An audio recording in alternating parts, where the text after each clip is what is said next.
Hi friends, welcome back to my channel. My name is Krishna Mehta. आज की हम अपने इस वीडियो के अंदर समझेंगे कि सेक्शन 80C के तहत आप कौन कौन से ऐसे ऑप्शन हैं जिसके अंदर आप इन्वेस्ट कर सकते हैं।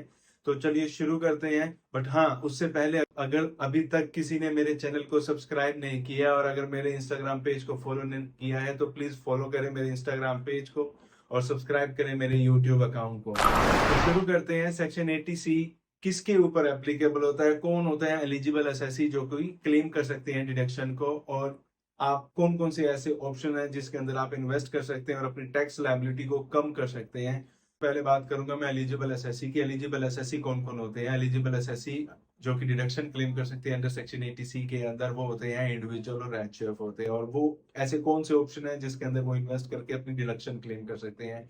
तो ऐसे ऑप्शन में सबसे पहले मैं बात करूंगा एलआईसी, जो कि कॉमन है, सभी लोग एलआईसी परचेज करते हैं अपने लिए। तो वो डिडक्शन क्लेम कर सकते हैं। अब एलआईसी आप किसी से भी ले सकते हैं, चाहे वो एलआईसी से ले सकते हैं या फिर आप किसी अदर इंश्योरेंस से ले सकते हैं।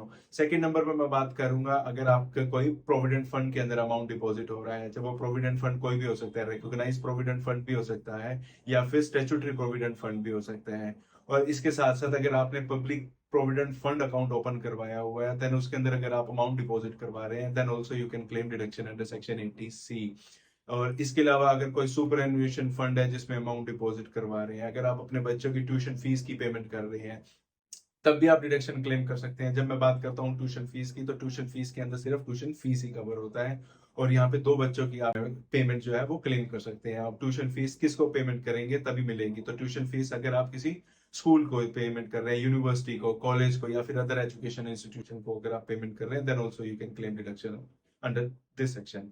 और अगर मैं बात करूं, अगर आपने हाउस लोन ले रखा है, उसकी पेमेंट कर रहे हैं, आप इंस्टॉलमेंट पे कर रहे हैं, तो इंस्टॉलमेंट के दो पार्ट होते हैं। एक इंस्टॉलमेंट का पार्ट होता है प्रिंसिपल, सेकंड होता है इंटरेस्ट। तो आप जो भी प्रिंसिपल की पेमेंट कर रहे हैं तो आप उसकी डिडक्शन अंडर सेक्शन 80C के अंदर ले सकते हैं। और अगर कोई इंटरेस्ट पार्ट है तो इंटरेस्ट पार्ट की डिडक्शन जो है वो दूसरे सेक्शन के अंदर मिलेगी, जो कि हम अपनी सेकंड वीडियो के अंदर कवर करेंगे।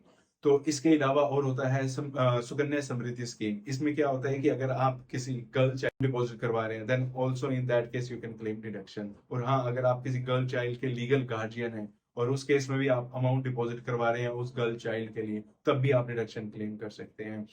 अगर आप किसी स्केड्यूल बैंक के अंदर 5 ईयर का टर्म डिपॉजिट करवा रहे हैं, then also you can claim deduction under section 80C। Apart from this, अगर आप कहीं पे किसी पोस्ट ऑफिस के अंदर अमाउंट डिपॉजिट करवा रहे हैं 5/7 के अंदर टाइम डिपॉजिट स्कीम, तब भी आप डिडक्शन को क्लेम कर सकते हैं। ऐसे 25 ऐसे ऑप्शन हैं जो कि 80C के अंदर बताए हुए हैं, जो कि एप्लीकेबल होते हैं इंडिविजुअल और एचयूएफ के ऊपर। तो आप उसके अगेंस्ट क्या कर सकते हैं? डिडक्शन क्लेम कर सकते हैं। तो डिटेल लिस्ट जो है वो मैंने डिस्क्रिप्शन में डिफाइन की गई है।